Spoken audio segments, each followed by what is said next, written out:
Okay, well, thank you so much for coming today. My talk today is kind of nebulously titled.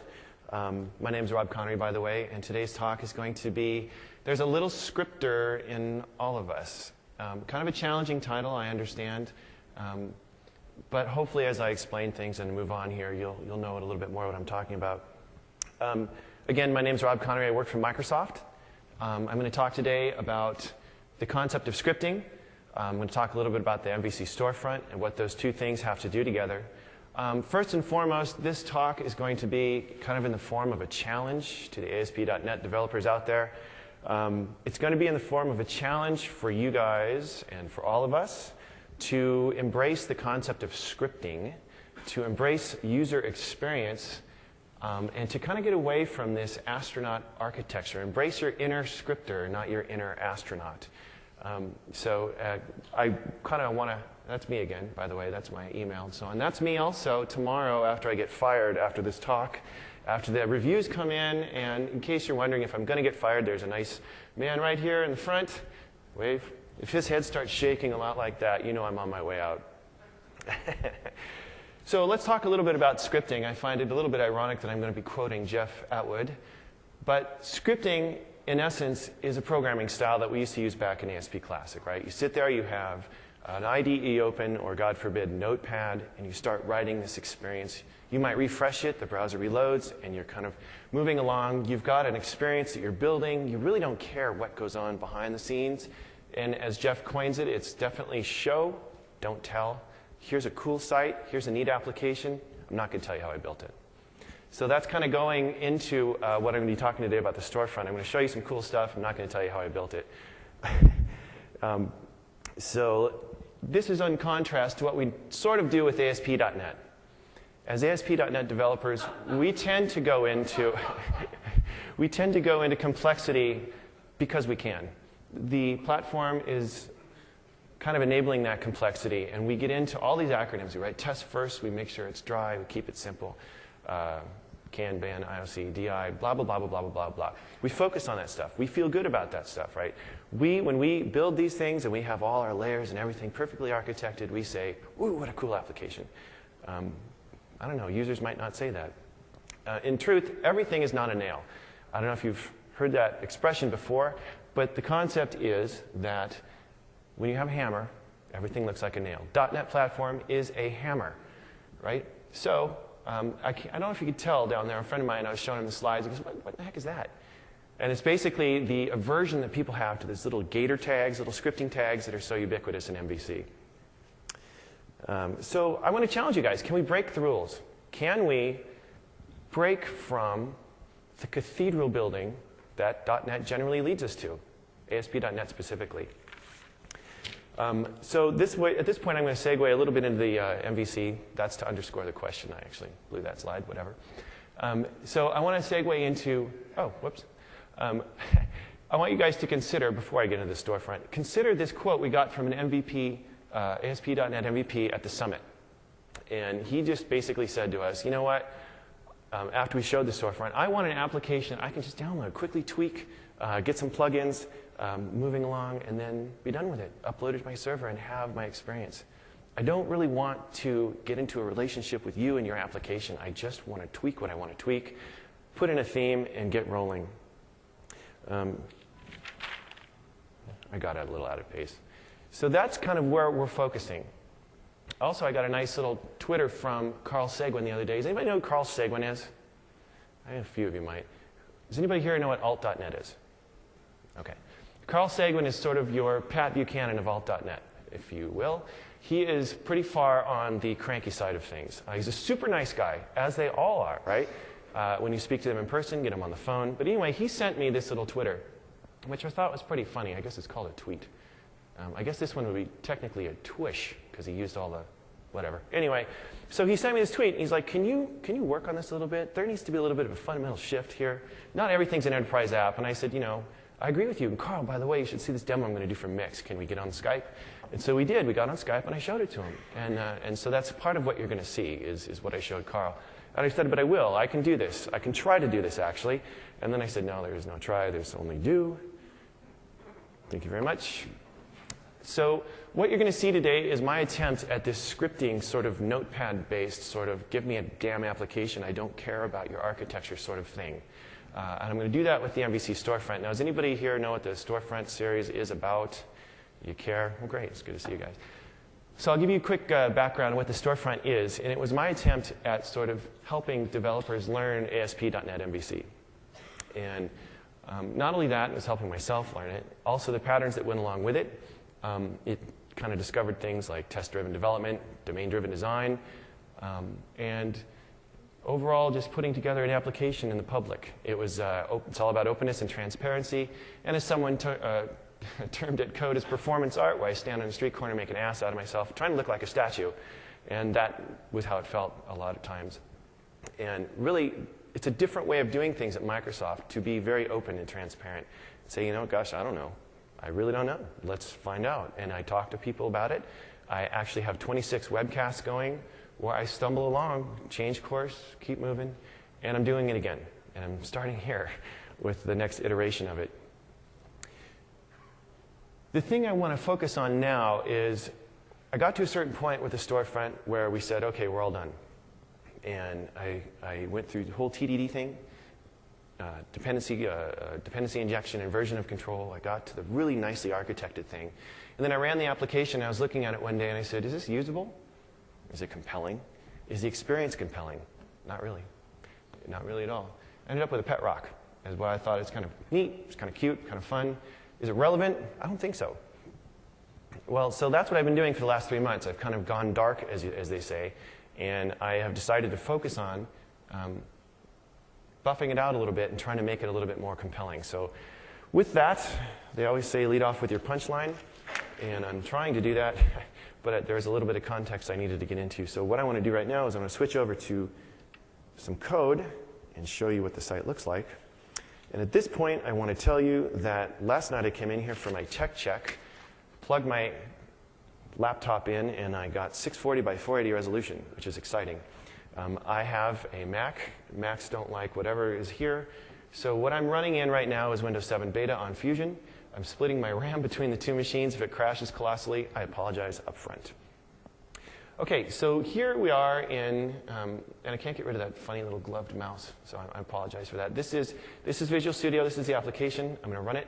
I'm stuck also in 1028 resolution. Our CSS that you're about to see doesn't like that either. And this is the site. Here it's a little bit smushed. So really quickly, what I want you to focus on is the CSS is just sort of there. Whoa. The CSS is just kind of there, which is one of the points. Someone said to me the other day when I was previewing the application, they said, gee, CSS is neat, but it's not really compelling. I go, what do you mean compelling? He's like, it doesn't have pop. You know, it doesn't, what the hell? It doesn't, there's ghosts in the machine. Anyway, it doesn't jump out at you. It doesn't draw you in. I'm like, that's kind of the point. You know, and I want to bring this up because I want to raise the point that somebody named, does anybody know who Seth Godin is? Very popular marketing speaker. He spoke at Google one day, and it's on YouTube. It's an absolutely wonderful speech. And he talks about marketing placement and so on and branding. And his line, he showed a really funny slide. I won't try and describe it, but the slide basically was, no one cares about you. Damn it. Okay, that's not funny. No one cares about you. No one cares about your brand.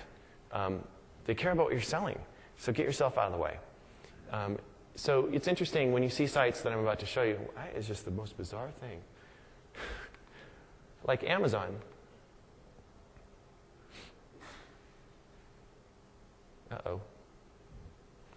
Okay, first failure. I don't know if my internet connection is carrying through to my VM, and it doesn't look like it is. Okay, well, pretend that's Amazon. Amazon is an interesting site. If you look at the way Amazon constructs their page, please come up. Oh, well.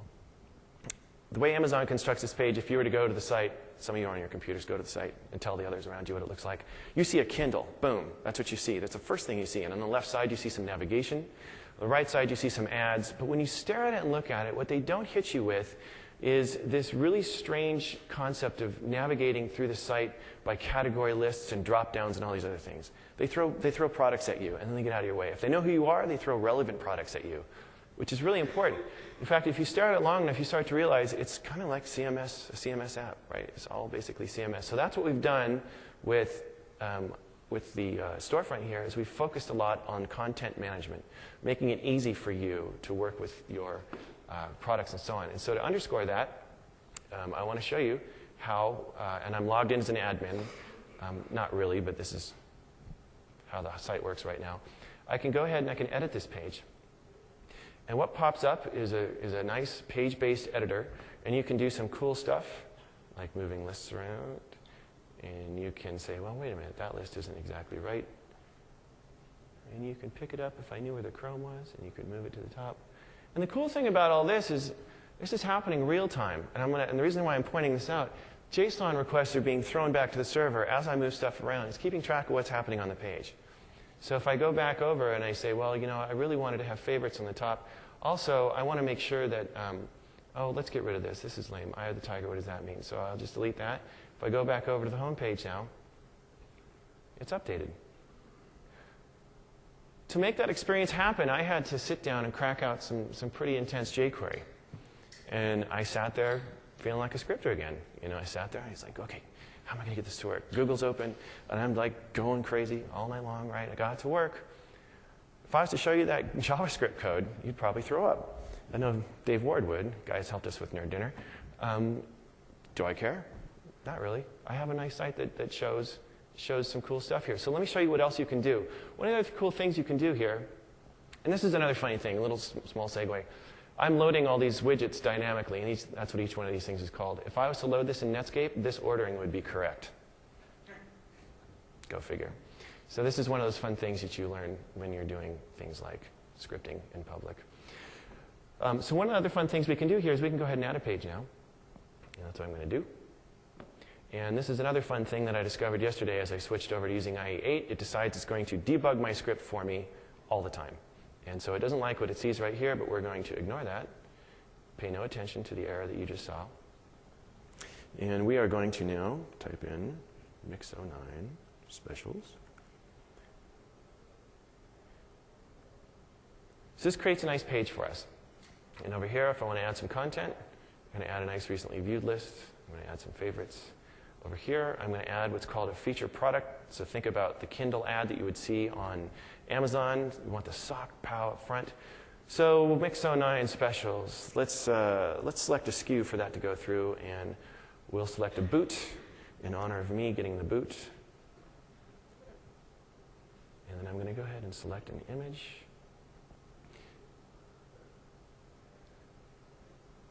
Load that up. You guys heard about this NBC book? I figured it's probably a good thing I should show right here. And then what I want to add now is a thing called a product list. So let's say we're going to do get to Vegas in style.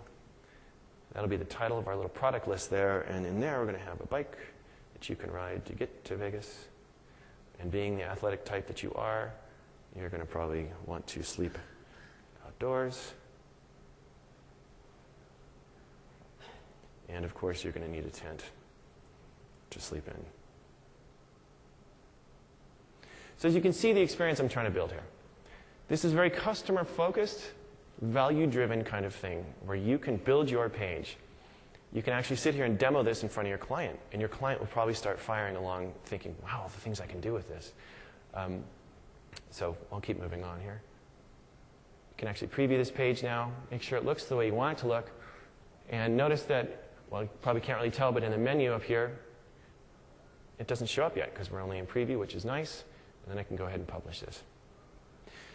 So at this point now, we have this page live. And I can go and buy stuff. Oh, I got one small little thing. This is out of order, but that is OK because we're logged in as an admin. The concept here is this is highly usable. This is highly functional. And I just geeked out with jQuery. And as I say, and I'm going to keep saying, I decided I didn't care about the way I had to destroy my controller to get those actions to work using Ajax and JSON. I actually have about 18 actions on my page controller. I don't care. I do care, but I will try and clean it up later. The point is, this experience drove this whole thing. So what I can do now is I can go and I can take a look at this thing. I can add it to my cart. This is a very typical checkout experience. No big surprises here. So I'm going to go and run checkout. This is another real quick thing I wanted to talk about with the storefront. You can't really tell, but the left and right sides there have absolutely nothing there. We are now in the checkout chain. And one point about selling that's really important is once you get a hook, when someone commits, when someone reaches for their wallet, you stop talking. And so in this sense, OpenID is supposed to show up down there, by the way, and it didn't, because I don't have internet connectivity. In this sense, we don't want to have distractions like ads. We don't want to have navigation. We don't want to pull them off this page. We also want to tell them an account's not required. We don't need to marry you. We just want to sell you stuff, right? So this is actually, I got this from a really cool article I read called The $300 Million Button. I put it up on my blog one day. But the concept here is that a site was not producing as many sales as it could have. So they brought in a user experience expert, and he said, well, you're asking people to log in. And the button that you have doesn't convey enough that they can just continue without the sale. And so he raised the whole experience of just keeping on, keep moving now, and put continue in a big, bold thing and a button right there. And they raised their sales by $300 million in the first year just by doing that. So inside here, it knows who I am, which is exciting. I'm going to expand on all these things in further screencasts, which I'll talk a little bit more about at the end of the talk. Here we can go to PayPal. That button's supposed to show up, but it's not because we're not connected. Go to Finalize, and here we're at the summary screen. Now everything looks reasonably in order. Reasonably. And as you'll notice here, the state of Hawaii has a horrendous tax amount, or tax rate. I'm going to come back to that. Keep that in the back of your brain. Okay, so that is the first demo of the site. I've got a couple more. So at this point, I want to ask you guys, you don't have to answer me, I know you won't, because mixed audiences never seem to interact very well. Do you think that was a compelling site? I mean, it's a fairly compelling commerce site. I think it is. I hope it is. The question comes up, would you use it? You know, and I want to point out, I'm not asking you to marry the thing. And you're going to keep hearing me say this. I'm not asking for a relationship. I just want to know if you'll use it. As it stands now, I think it's a fairly compelling experience. But I'm going to segue into a few other things that hopefully we can get you to use the site. Now, if you're wondering what that is, that's a salad spinner. I find it one of the most useful things in my kitchen. That's a really horrible picture, and I'm going to apologize for that right now. One of the things I do want to say is I haven't given up on the architecture. So I'm standing up here sort of bad-mouthing the application a little bit, telling you it's a mess, but I haven't given up on the good things that I kind of did with this series. So let's jump over here and look at the code. And this is where things are going to start getting a little funky. In here you can still see I still have everything segregated the way I always did, for those of you familiar with the storefront. When I started out in the beginning, I basically did file new, website, and as I went along, I kind of built it out into very strict, well, sort of architecture. I went along what's called domain-driven design paths. I built out a pretty cool model here, and it kind of relies a lot on some strong patterning, such as the state pattern and blah, blah, blah, a bunch of other technical stuff. And so that's all still there. I've also, and I'm not going to dive into this, I've also kicked out the ORMs. I'm not using any ORMs anymore. And I'm not going to get into that because if I start talking about data access, my talk is probably over. Because that's just what people focus on, like magpies to shiny things. In this case, we want to focus on accessibility to other databases. We're using what's called System Data Common, which is the data factory pattern inside .NET that not a lot of folks know about, but you can simply switch a connection string. You don't have providers, you don't have anything else. You switch a connection string, you switch your provider, you can talk to any database. We're focused on this, and we are using that with basically straight-up SQL generated by T4 templates to talk to a database. So I'm not going to go into that too much more, but I will have a webcast on this specifically later. We also have this other infrastructure project, and in case you're wondering why I've structured this the way I have, is this is a very typical domain-driven design pattern. You have a model, you have a UI, you have your testing, and then you have a thing called infrastructure. And that thing supports the rest of the application. You have things in there like base classes and stuff that's common to everything. In there, I've sort of broken the rules again. I have the notion of CMS. That's where we're dropping all the CMS goodness in there. We want to be able to reuse that, or I want to be able to reuse that in other applications that we build moving forward. Okay, well, that's all kind of nice architectural goodness. I will show you also, and my mouse is a little bit funky too when the VM, I don't know what it is. I'm full of apologies today. That's okay. This is my edit page that I just showed you guys. What did the fish say when it hit the concrete wall? Damn. Sorry. That's really bad. There we go. All right, so this is my edit page. I'm not going to dive too much into this, but I will show you some of the mess that is my scripting. And it's really cool. One of the things I kind of want to talk about is how groovy jQuery is. This function in particular. Well, actually, I want to go to the create one. I'll go down a little bit. There. This function in particular. What that's doing is some really compelling stuff. I hope you guys can see out the black background. I brought the contrast up. This is actually making a post back to my controller, the page controller, specifically to the add widget action. It's sending in the name of the view that we send in, like should I use the editor or should I use the display? It's a long story. Sending in the ID of the page we're working with and the zone we want it to appear in. Then I have a nice callback function here that takes that callback, it's basically the ID, arranges the widgets, which means it handles the sorting, and then it loads the widget onto the page. That load happens, and this is horrible spaghetti, by the way. Horrible spaghetti. I feel like probably going to go to hell for this stuff. Where is it? There's my load. Yeah, load then goes and runs a get. So I did a post. Hey, man, go create the widget. It does. Pops it in the database. Then I call it back again. I say, hey, make sure you arrange it and sort it properly. And then I call back again and do a get and do a load. And what happens with that get? It calls the render widget, passes in the ID right there. The callback comes back, and it's in the form. It's got a bunch of HTML to it. And if anybody attended Scott Hanselman's talk yesterday, he mentioned this briefly. But one of the things you can do is you can take the rendering from jQuery. You can call to an action. It'll say render view, whatever. And you can capture that in the response using jQuery. And you can use this really cool feature here called append. So I'm not going to go too much into this. I'm going to do a screencast on this specifically and how I'm using jQuery. But I kind of wanted to point out that it is indeed a mess. And I feel quite happy about it. Alrighty. So that's the architecture. Quick 10,000-foot overview. So you're probably wondering why you're staring at Contoso, AdventureWorks, iBuySpy, Pet Shop, Fitch and Mather. You guys familiar with those? Yeah. Those are Microsoft sample applications.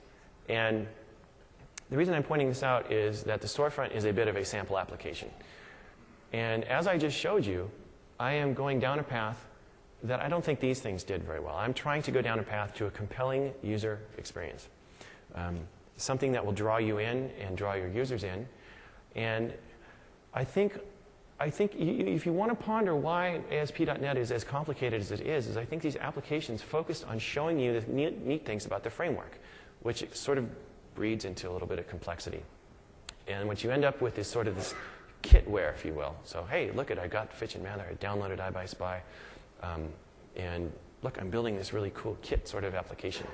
And you can do cool stuff like, as John Galloway coined one day, data set, data grid, done. Object data source, look at me, watch, I got a nice editable grid view.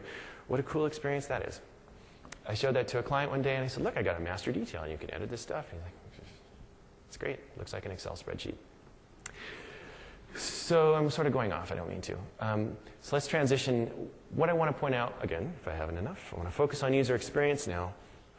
And if you're wondering, again, I'm going to bring it up, what that has to do with scripting is there's definitely a programmatic difference. When you're building an application, you sit down in a design room and you have your scrums and your meetings and you sit with your boss and the other folks in the room, it's easy to turn into what's called an echo chamber. I'm not here, by the way. It's easy to turn into what's called an echo chamber. You're bouncing ideas off the walls and you're thinking, oh my goodness. What about this one scenario? And, oh, how about that? And how about that? How about that? None of it matters. None of it matters. You've got to have a compelling experience.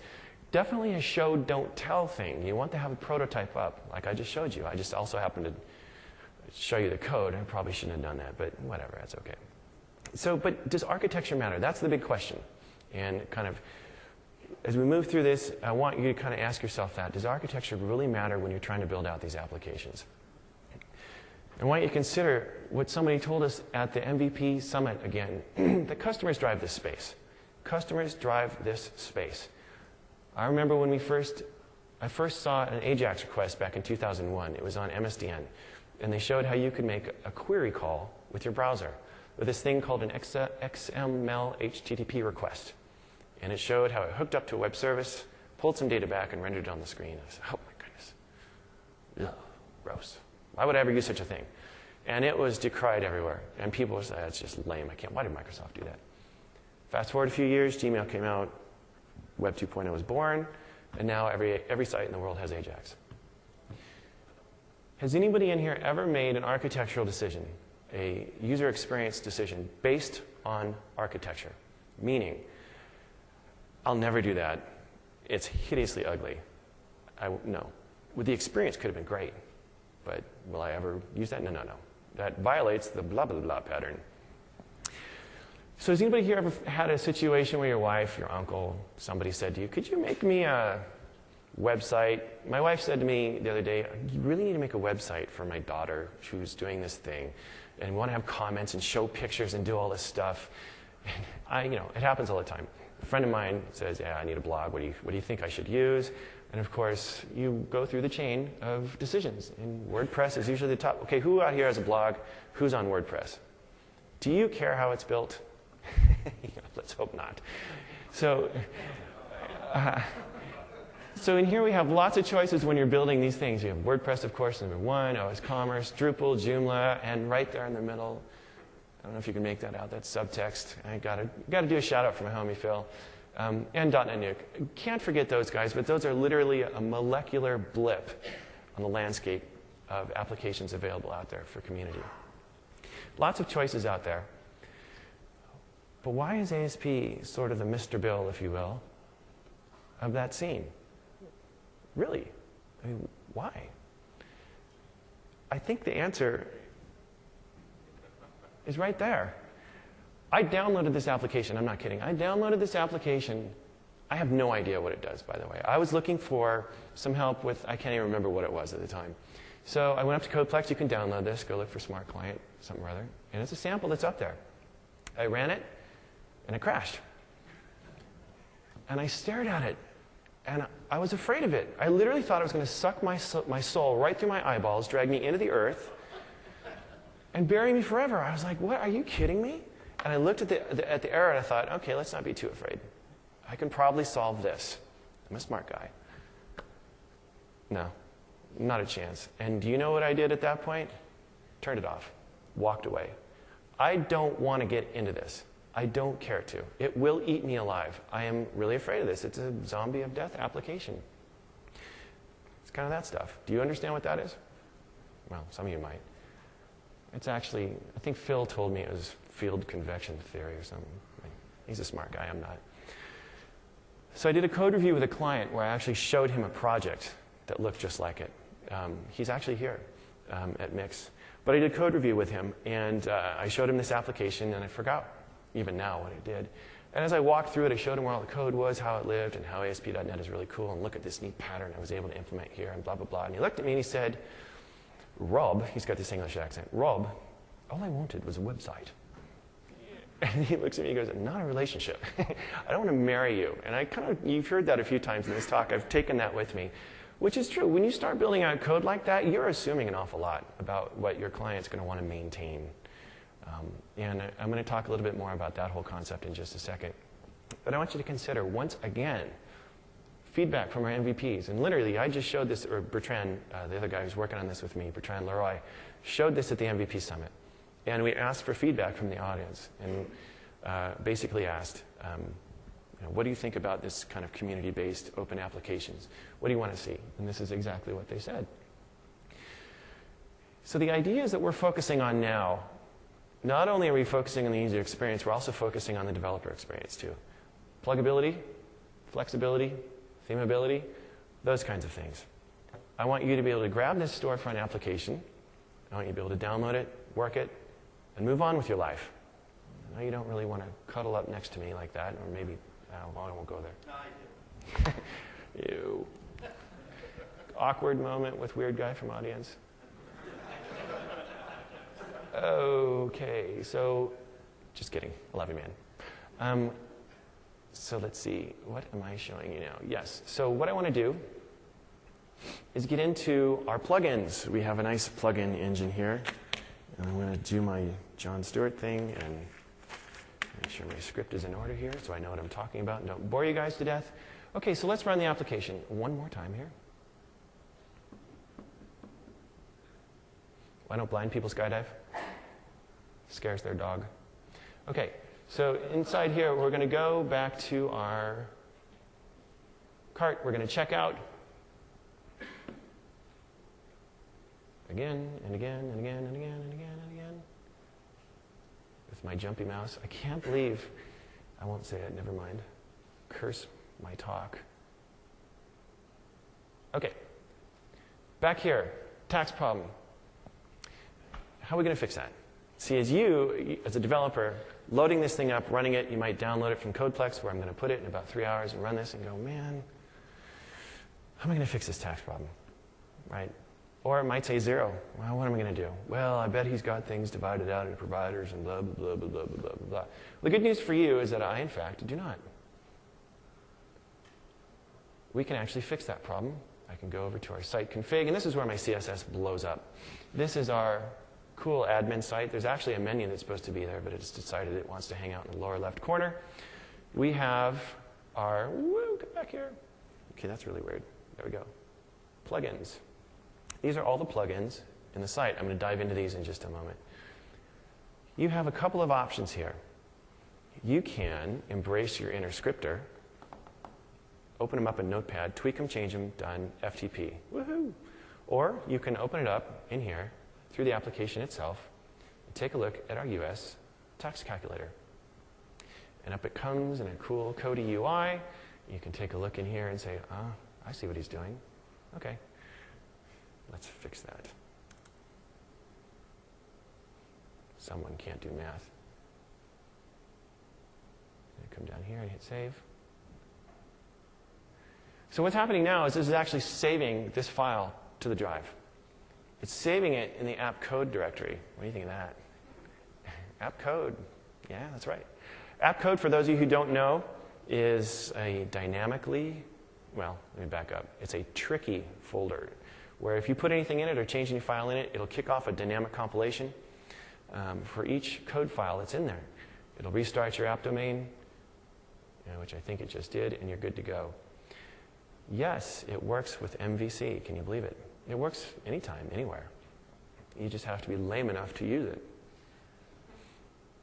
But in this case, I'm lame enough to use it, and without cracking open any code, I was able to come in here and click a bunch of buttons, bore you to sleep, but I get to the point where I come back in here, and my tax is fixed. Well, hey, that's pretty neat.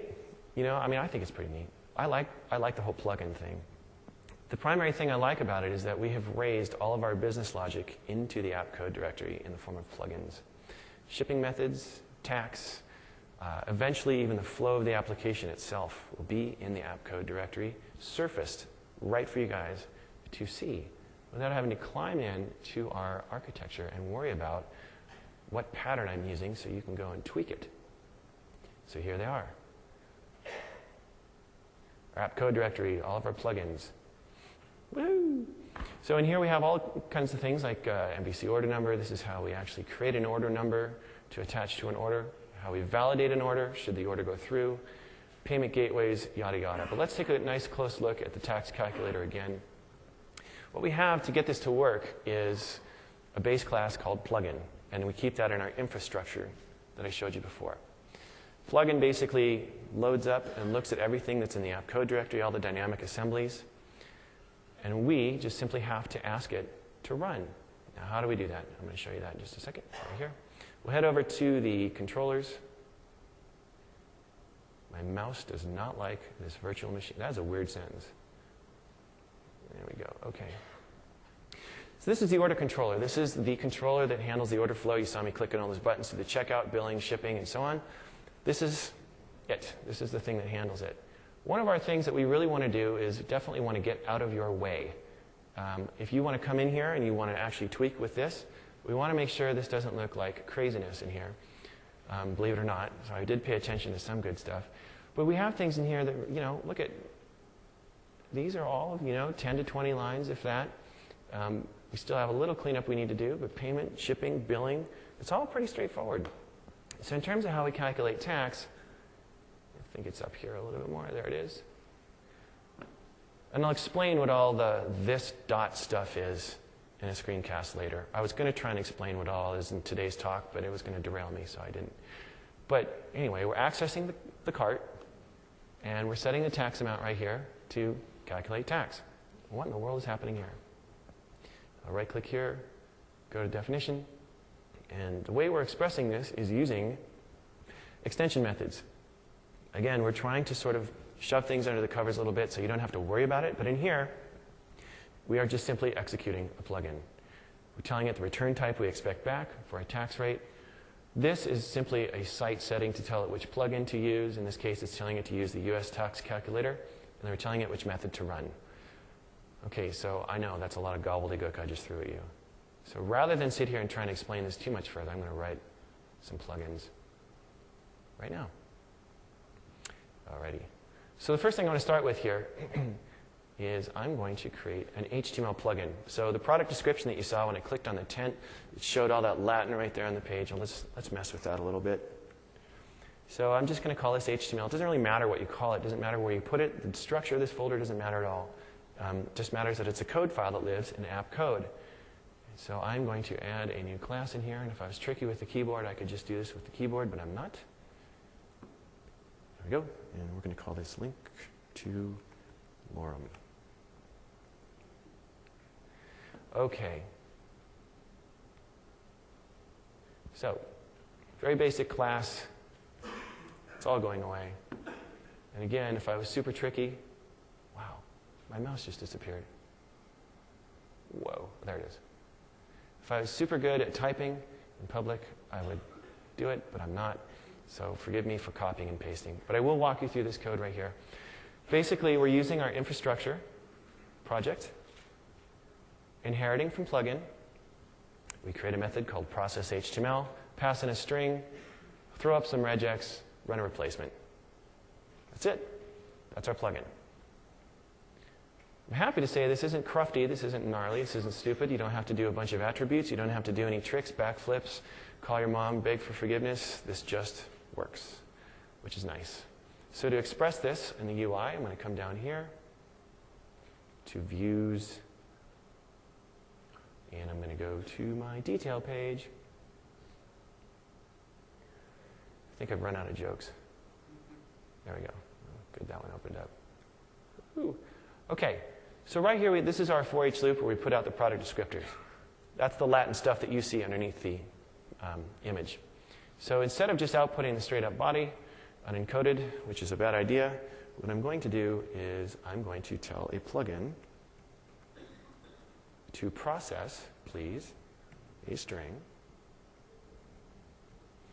And then I'm going to tell it I want it to call process HTML. And then I'm going to pass it the body. Whoops. That's it. Now, we have a couple different ways that plugins work. I'll just throw this up right now. This is probably going to change. It will change. But, thank you. All right, I'll fix that in 2 seconds. A couple different ways that plugins can work. The one I'm calling here is process. This is going to process every single plugin it finds with the method call process.html. I can also call execute, where I give it a specific name of a class that's in app code. So I could say US tax calculator. That's what you just saw with the extension method. And then if we have more than one, I can say execute the first and only one that you have. Now we're going to change this API a little bit, but that's pretty much how this works right now. And thank you for correcting that. Okay, boom. All right, so now I'm going to run it.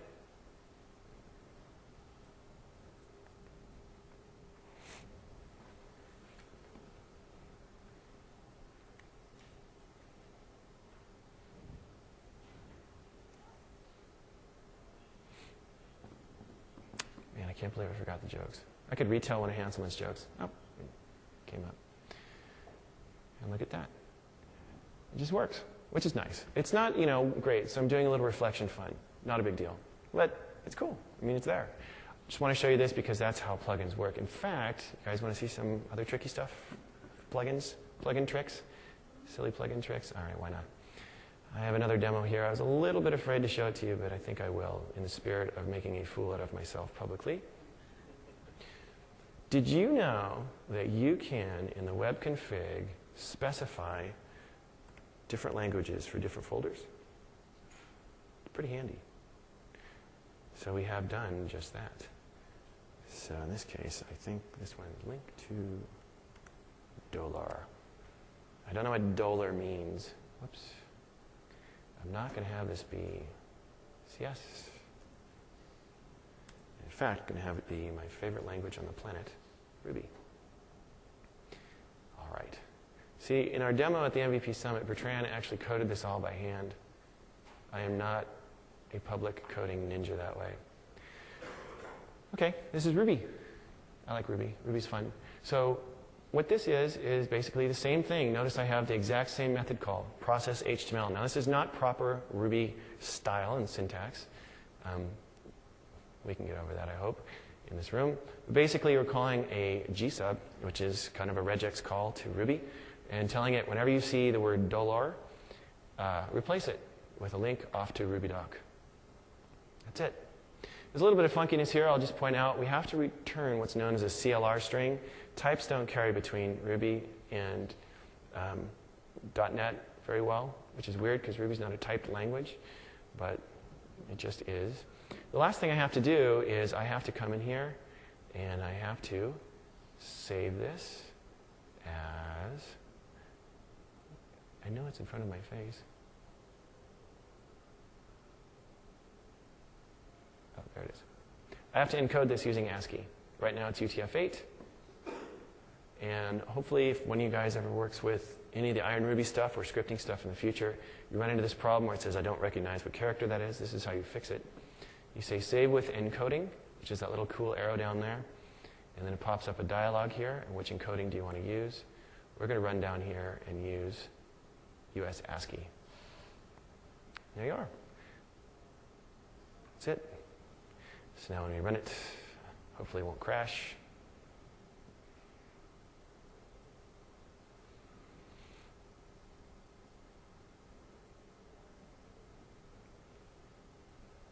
Oh, I could sing a song. No.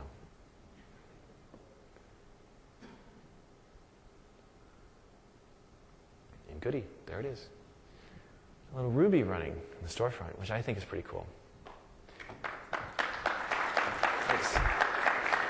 Thanks. I don't know how applicable this is. I do think it's cool, though. I mean, because, imagine this. So here's the scenario we're working against, by the way, in case you're wondering why did we enable Ruby. You download this. You want something to happen. You don't know C#, but you might know Ruby. You can tweak our site, change the business rules, do everything you need to do. You don't need to know a darn bit about .NET. Notepad, FTP, boom, done. I think that's kind of cool. I think it's a pretty compelling scenario. I don't know if it's actually going to happen, but you never know. I mean, it'd be kind of cool if you could pull down WordPress and write a plugin in C#. I think that would be kind of neat. Okay, I'll do one more just for fun because I thought that was interesting. I'll do one more really quickly here. Add a new folder, Python. Woo. And we'll do link to eros.py. There it is. And I'll get rid of all of that.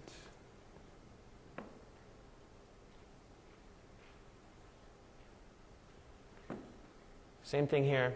Although I don't have to save this as ASCII, it's just looking for the word eros and using some Python fun, which I have no idea how it works. It's just spinning out docs.python.org. And I'll start that up again.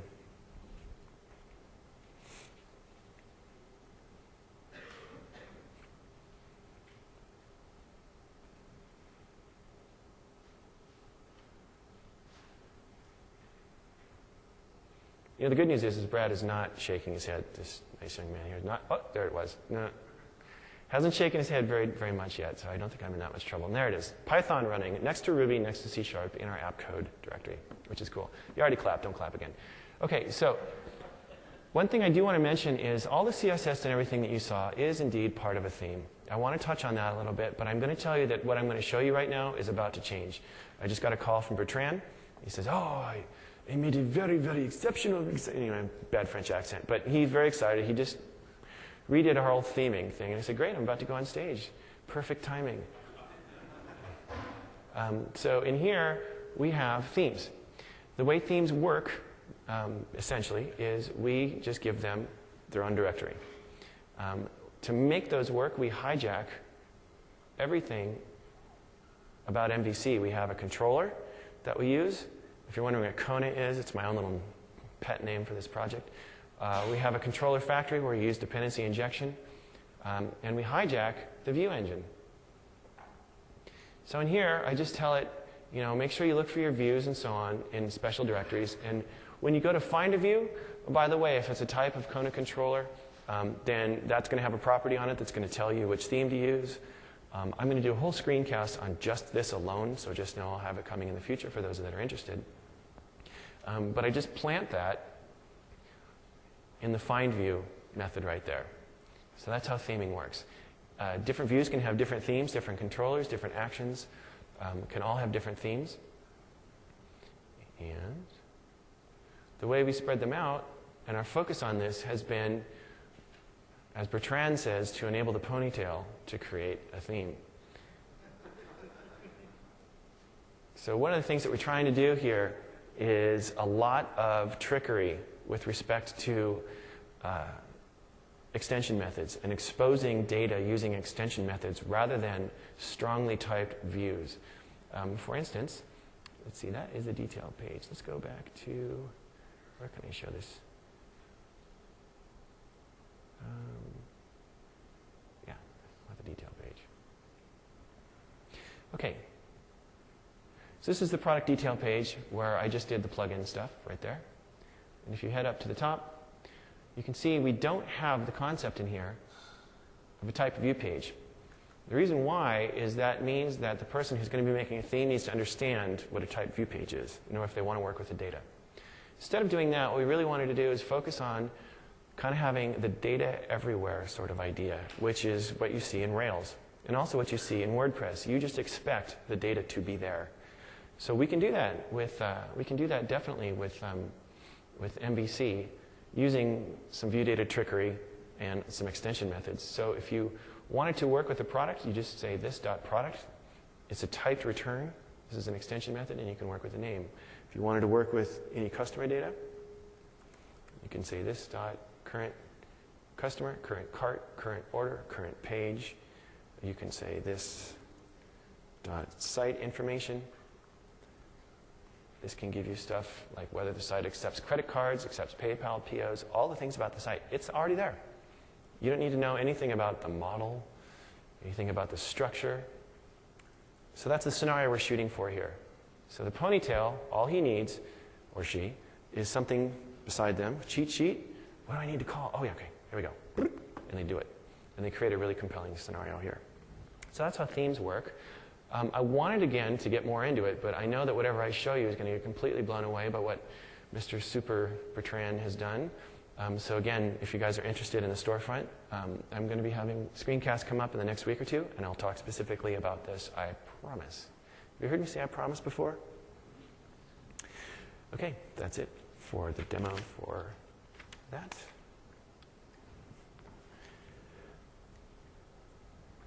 Okay, so I'm putting the code back up in about 2 hours. I meant to do it before the talk. Unfortunately, I'm having, as you can see, connectivity issues between my VM and the outside world. So what I need to do is when I go back, I'm going to flip over into Boot Camp, send the code up. So if you're interested in what you're seeing here, it'll be there. I will warn you, though, that it is a project in mid-flight. It'll do what the things, that you just saw, but it's not going to be able to necessarily complete a transaction and do all the things that you're going to want it to do. But if you're interested in just seeing how I've done stuff, it'll be there. And as I mentioned, it's not finished, but man, can it blow up a planet or two. And we're going to keep going down this path. I have some screencasts coming up. I've talked to a bunch of folks here. 3 in particular I do want to share with you. The first one, I'm going to be doing a jQuery screencast. I'm not completely sure yet on who's going to be with me. I'm actually going to try and get John Ressig to see if he can help me do some jQuery stuff. He's worked well with us before, so hopefully I can put him in a headlock and say, do it, or Scott Goo is going to kick your butt. The other screencast I'm going to do is with a good friend of mine who's really into cloud computing. I'm going to show you how to put the storefront up on Azure, and also another service called GoDaddy. Not GoDaddy, excuse me. GoGrid. I guess get those confused. GoDaddy. Yeah, right.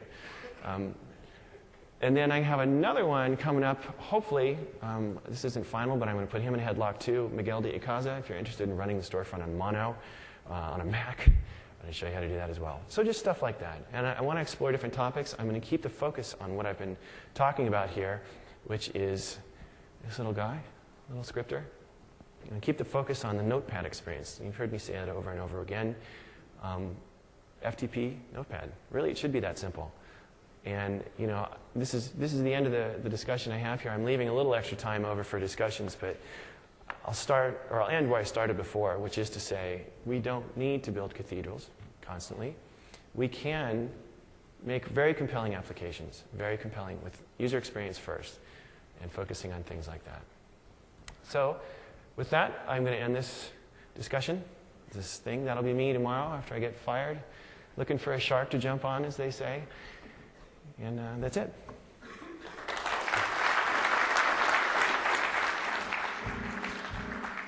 Also, valuations.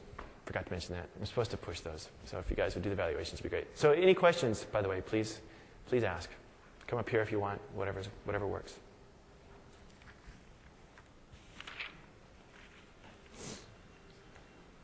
Yes? What do you foresee as maybe some gotchas for putting a lot of jQuery logic? Because I understand, and I've done the same thing, where you want a compelling UI and experience. Right. And jQuery is very powerful in being able to do this. One of the things that I've noticed is that the URLs are kind of hard-coded. Mm-hmm. Coming up with a way to manage that a little better. When you change your routing, if you change your routing. Right. Question that, what's your name again? Question that Mike asked is, what are the gotchas working with jQuery, JavaScript, and so on, using MVC? Did I get that right? And what are some of the problems? I'll tell you straight up, man, you got to know your tools. I know there's lots of ways to debug JavaScript. Well, it's just gnarly. Working with JavaScript, as just about anybody knows, you really have to bend your brain to it. jQuery makes it really simple, but when you run into a problem, Scott Hanselman had one in his talk yesterday where he had no idea why the validator was not calling the right validations because the way they wrote the JavaScript function to recognize the browser bits. So that's a major gotcha, is just debugging the code and getting through and what the heck is going on. Another little bit of a gotcha is how you saw me have to break my RESTful pattern on my controllers, sending posts over the wire. It also opens up a little bit of a security concern. You know, how do you know? I was able to put the attributes on there to say, make sure this person's using post. I can also make sure they're logged in, the browser's making that request. But you just got to be careful about those kinds of things. It does slow you down, for sure. It does slow you down. You know, it took me a week and a half to come up with that UI. And even then, it's not even done. It's not even close to being done, and it looks hideous. So there's that. Finally, a major, major gotcha, and as everybody knows working with JavaScript, is you never know what a browser's going to do. I mean, of all things, to resort the widgets on the edit page between browsers, that makes no sense to me. But I'm loading things, and I'm pumping them into the DOM. So, you know, it's first in, last out, last in, first out. Who knows what the developers decided to do when you're messing with the DOM. So it's kind of a wide swath, but those are the general problems with JavaScript for sure. But, yeah. Just kind of on that same point, I know one of the advantages of jQuery is it trying to abstract you from the browser wars, the differences and stuff like that. So you're saying there's still a few problems with that? Yeah. Part of the problem that I didn't mention today that I can't even believe that the demos went off is that I'm using IE8 beta. And not that that's bad, but using a beta browser to demonstrate browser functionality, especially scripting, is terrifying. And yeah, when I first saw it, it just, for some reason, I think since it is beta and the scripting engine maybe wasn't completely baked yet, was that sorting mechanism, the collection handling, the DOM wasn't fully there. I've tested the site between Chrome and Netscape, or Netscape, yeah. Netscape 4, Chrome and Firefox, and IE7, and it all works fairly well. IE7 gets some weird errors every now and then. It doesn't like some of the jQuery stuff, but it generally works. jQuery does abstract the stuff, but you do end up writing your own functions to do things. Like you saw me write here, jQuery, handle the post, handle the appends, but then also now step into this callback and do these other things. So I am orchestrating things, and sometimes you can have collisions in there. So, yeah.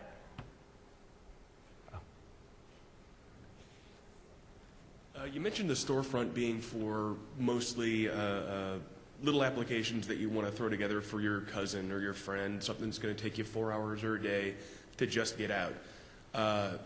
That in mind, who do you like for hosting? Like, the thing is, I think the reason a lot of people go with WordPress and that sort of thing is you can get that cheap, PHP web host for, $3 a month, and .NET really doesn't have that. There's no place that you can go, and I've always got my eyes out for that, but I'm always seeing really expensive, like, sure, go ahead and host your site with us for $300 a year. Yeah. Yeah. So who do you like? Well, yeah, who do I like? I've used Discount ASP a lot. Maximum ASP is where I host my stuff now, but I have a dedicated server through them. Okay. Things are changing so much. That company I mentioned, GoGrid, does virtual on-demand hosting, believe it or not. You pay like 2 cents a minute, but you don't need all the time. Well, anyway, I'm not here I don't want to endorse hosters, but I will tell you, one of the scenarios that Bertrand and I looked at is hosting is darn expensive, as you're saying. Part of the reason for that is when you ask for a database. Oh, well, you want a database. Oh, geez, okay, well, that's going to be an extra blah. Right. So that's why we actually changed our data access to get away from a dependency on SQL Server, which, frankly, is more expensive in the hosting scenario. So now, when we roll this out, it'll be available for different platforms. You could use something like VistaDB if you wanted, which is file-based, loaded up, got a DLL, boom, bang, got a database. And actually, if you don't have a database on a hosting site, it compares really favorably with some of the other open things like WordPress hosted and so on. Out there. What's that? The other products out there that we won't talk Thanks. about. Yes, thanks. Okay, thanks. Yep. You work for Microsoft. Actually, one point of information, I've been using GoDaddy with a database, and it's $4 a month. That's and good. It's SQL Server. Really? One $4? SQL Server database and 10 MySQL databases. Works Nice. great. Awesome. That's good to know. Good to know. Well, I'm glad it's coming down. Yeah. Did you look at going any deeper into jQuery plugin structure? There's already things out there for sorting and things like that. Yeah, all the sorting and stuff that you saw was using jQuery UI for the sorting. I didn't go too deep into some of the code because it's just me. Everything you saw there was a week and a half of finally getting off my butt and diving into jQuery. I know there's things that I can do to make it much better. And hopefully I won't be alone in that effort in the coming weeks. We'll have a jQuery person to come and help out. Theme roller? I'll have to look at that too. Yeah. With the shopping cart application, have you worried about any like visa compliance stuff, Mm-hmm. anything like that? How would you address that? There's a couple things. Internally, we have the Commerce Server team, and we have been meeting with them a lot, and they're walking us through compliance issues like that. And also, vendors like PayPal have a very specific scenario they want to see happen if you're going to put their button on your page, especially if you have an application like ours. And so they want to have everything done in a very particular way. Generally, making those two things work together is not a big deal, but we absolutely have to do that, especially with the credit card stuff. I will tell you a funny story, which is we sat doing a demo with the Commerce Server team, and originally the credit card information was back with the billing information. When you entered your billing address, you entered your credit card at the same time. They said, well, what are you doing with that? How are you storing that? And I said, well, I'm actually just, for now, lobbing it into the session and so it can just disappear. And they said, well, it's not, I forgot the term, I think he said PCI compliant. And I said, oh, right, duh.